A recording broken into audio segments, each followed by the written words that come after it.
ที่มีจนก็เป็นคนที่มีหัวใจมีหน้ามีตามีปัญญายศถาใหญ่ดิ้นรนทนไปเพื่อใส่สนาของเฮาสองขาต้องก้าวเพื่อเฝ้าสั่ง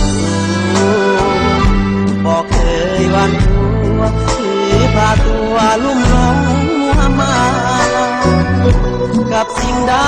ที่พาใจวุ่นวายมองเศร้าว่าเฮาคือเฮาวัดเอาที่ความเป็นคนเกิดมาแต่ตนทุกคนเกิดมาแต่ตัวบ่มีเงินคำถวยงัวติดตัวเกิดมาจากคนตำพอกิ่งก้อยแทนหรือซอยติดตัวติดตน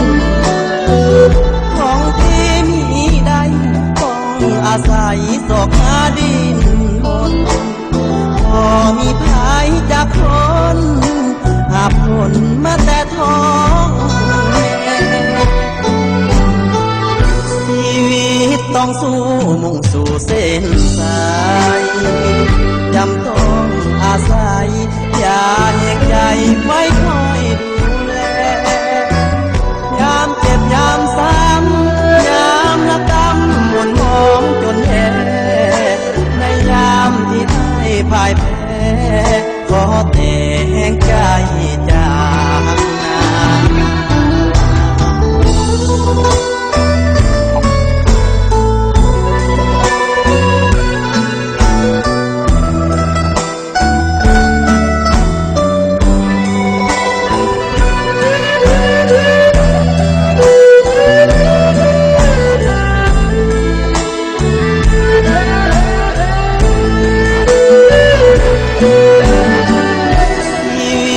ต้องสู้มุ่งสู่เส้นสา